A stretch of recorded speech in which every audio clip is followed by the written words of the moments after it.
Hai guys, selamat berjumpa kembali dengan channel novel populer viral kesayangan Anda ini.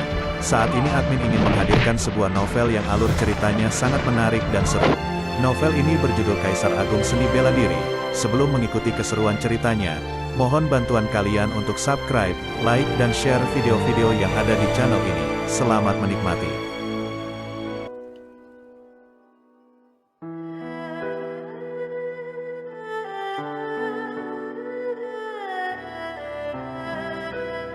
Kaisar Agung Seni Bela Diri, Bab 134, Naga Tanpa Bayangan. Kedua giok iblis itu melayang di udara. Selama giok iblis tidak diambil, pintu masuk gua bisa tetap terbuka. Rincian ini semuanya tercatat dalam peta rahasia. Luo Xiu berjalan ke pintu masuk gua tanpa ragu. Di dalamnya, ada terowongan gelap yang sepertinya mengarah ke dalam tanah sehingga disebut istana bawah tanah. Luo Xiu mengaktifkan indera spiritual, lalu masuk dengan hati-hati. Dia menemukan bahwa energi vitalitas peringkat surga dan peringkat bumi di terowongan sangat pekat, juga ada aura dingin yang menusuk hingga menembus kulit. Dalam proses memasuki terowongan, Luo Xiu melihat beberapa jejak formasi yang dihancurkan. Ini sepertinya disebabkan oleh orang-orang dari keluarga Yan yang masuk untuk menjelajahi istana bawah tanah. Menurut informasi yang Yan Yueyu katakan padanya, istana bawah tanah ini terletak di wilayah ketiga alam rahasia iblis. Kultivator seni bela diri keluarga Yan telah menjelajahinya berkali-kali dan mendapatkan banyak manfaat. Namun, keluarga Yan masih belum menjelajahi seluruh istana bawah tanah. Di antaranya, ada beberapa tempat yang sangat aneh. Jika pesilat tingkatan penguasa tidak berhati-hati, mungkin pesilat itu akan mati. Ada dua raja bela diri keluarga Yan yang mati di istana bawah tanah ini. Saat berjalan makin dalam di terowongan, aura dinginnya makin kuat. Luo Xiu melindungi dirinya dengan cakram dunia hidup dan mati dan bertindak lebih berhati-hati. Setelah berjalan sekian lama, tampaklah sebuah ruang batu di depannya. Pintu batu tebal itu memiliki bekas formasi yang rusak. Luo Xiu masuk dan melihat bahwa ruang batu itu berantakan, juga tidak ada yang berharga. Kalaupun ada, itu sudah lama diambil oleh kultivator seni bela diri keluarga Yan. Sepertinya, aku tidak akan menemukan harta karun di tingkat atas istana bawah tanah. Luo Xiu menggelengkan kepalanya dan keluar dari ruang batu. Istana bawah tanah terbagi menjadi dua tingkat. Posisi Luo Xiu saat ini adalah tingkat atas, yang telah berkali-kali dieksplorasi oleh kultivator seni bela diri keluarga Yan selama ratusan tahun. Tingkat bawah istana bawah tanah adalah area berbahaya dan juga tempat dua raja bela diri keluarga Yan mati. Luo Xiu terus berjalan lebih dalam dan menemukan beberapa ruang batu lagi. Di dalamnya juga kosong dan tidak ada apa-apa. Luo Xiu berjalan hingga bagian depan terowongan diblokir. Dia melihat pusaran air yang memancarkan cahaya merah dan perak. Pusaran ini adalah pintu masuk ke tingkat bawah istana bawah tanah. Pesilat tingkat raja bela diri yang masuk saja akan mati. Jika aku masuk dengan kekuatanku saat ini, aku pasti akan dalam bahaya. Sejak awal, Luo Xiu memang tidak berniat menjelajahi tingkat bawah istana bawah tanah. Bagaimanapun juga, itu adalah tempat berbahaya di mana pesilat tingkat raja bela diri masuk dan tidak pernah kembali. Reruntuhan yang ditinggalkan oleh zaman kuno tidak hanya harta dan peluang, tetapi juga berbagai bahaya yang tidak diketahui. Alasan utama mengapa Luo Xiu datang menjelajahi istana bawah tanah ini adalah karena rasa ingin tahunya. Dalam pikirannya, Luo Xiu memutuskan untuk berbalik pergi.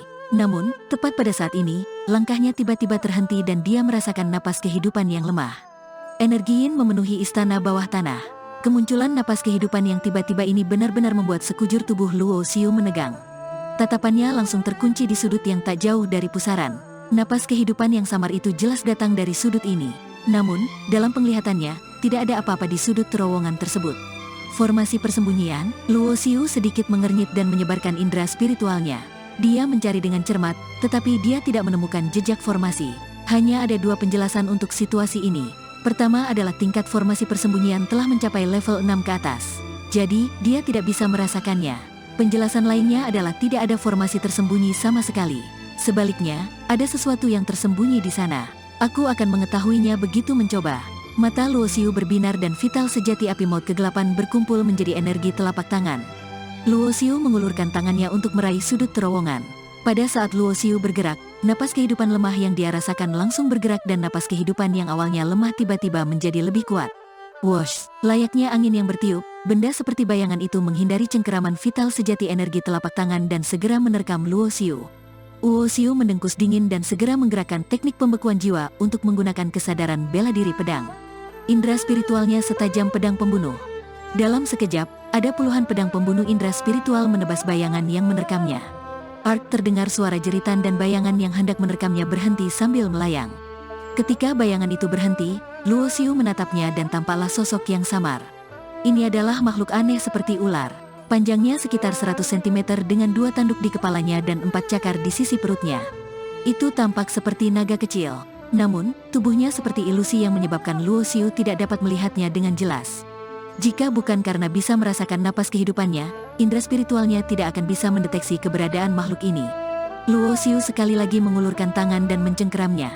Api maut kegelapan di antara jari-jarinya berubah menjadi jaring api besar yang menutupi makhluk aneh seperti bayangan itu. Trik ini tidak bisa mengurungku. Makhluk bayangan melontarkan kata-kata dan segera menabrak jaring api hitam tersebut. Ceka, ceka, ceka. Begitu menyentuh api maut kegelapan, terdengar suara gemercik. Ark, sakit sekali. Makhluk bayangan itu berteriak lagi. Ada noda hitam di tubuhnya karena terkena kekuatan kematian. Luo Xiu terkejut. Makhluk bayangan ini bisa berbicara layaknya manusia. Hei, anak muda, bawa pergi vital sejati kematianmu dan biarkan aku pergi. Makhluk bayangan tidak berani menabrak jaring api hitam lagi. Dia menatap Luo Xiu dengan sepasang mata perak dan meraung ganas. Dia berhenti di jaring api hitam tanpa bergerak. Luo Xiu melihat dengan makin jelas. Ini memang makhluk seperti naga, tetapi tubuhnya samar-samar, seolah-olah bersatu dengan ruang sekitarnya. Luo Xiu belum pernah melihat atau mendengar tentang makhluk seperti ini. Bocah, apakah kamu tuli? Aku sedang berbicara denganmu. Makhluk bayangan tersebut terus mengaum. Luo Xiu mengernyit dan menatap makhluk bayangan yang terkurung di jaring api hitam vital sejati, lalu berkata, kamu ini sebenarnya makhluk apa? Harusnya aku yang bertanya. Seluruh keluargamu adalah makhluk aneh. Aku adalah naga tanpa bayangan, bukan makhluk asing. Makhluk bayangan itu tampaknya marah karena kata-kata Luo Xiu dan meraung. Mendengar itu, Luo Xiu mengerutkan alisnya. Sepertinya, ada yang salah dengan orang ini. Mungkinkah dia sedang melucu? Kamu sudah kukurung sekarang, jadi sebaiknya kamu jujur. Luo Xiu mendengkus dingin dan menyusutkan jaring api hitam. Makhluk yang menyebut dirinya naga tanpa bayangan itu terbakar oleh api hitam dan langsung menjerit kesakitan. Setelah dihukum oleh Luo Xiu, makhluk bayangan itu pun akhirnya jujur dan menghilangkan keganasan juga aura kejamnya, serta bersikap lebih tenang. Tadi, kamu bilang kamu adalah naga tanpa bayangan, tanya Luo Xiu. Aku, makhluk bayangan baru saja akan berbicara ketika menyadari tatapan dingin Luo Xiu.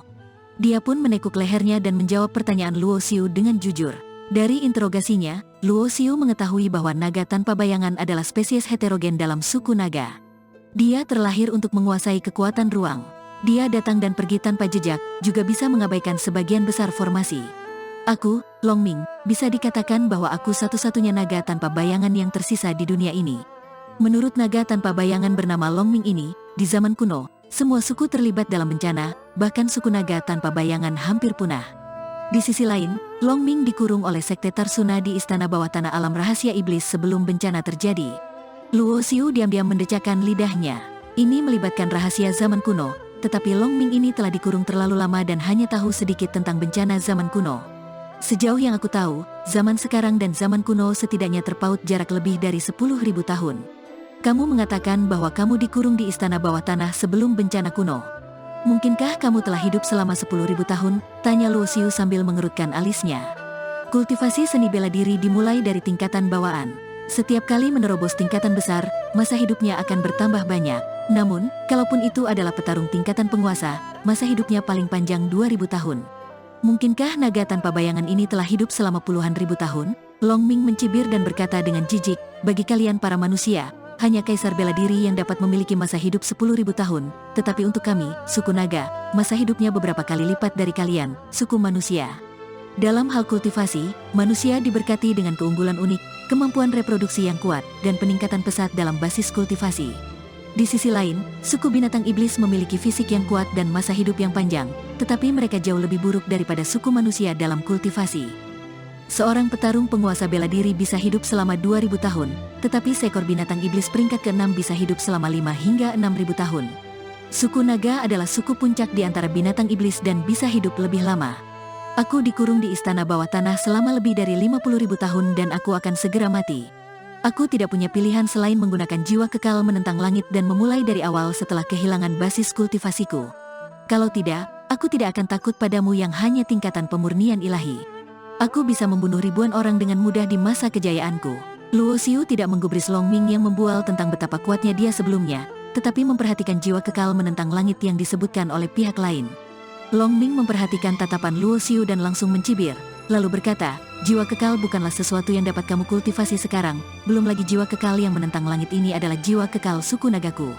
Ini hanya bisa digunakan ketika masa hidupmu habis. Tingkat keberhasilannya sangat rendah dan kamu juga tidak dapat mengkultivasinya.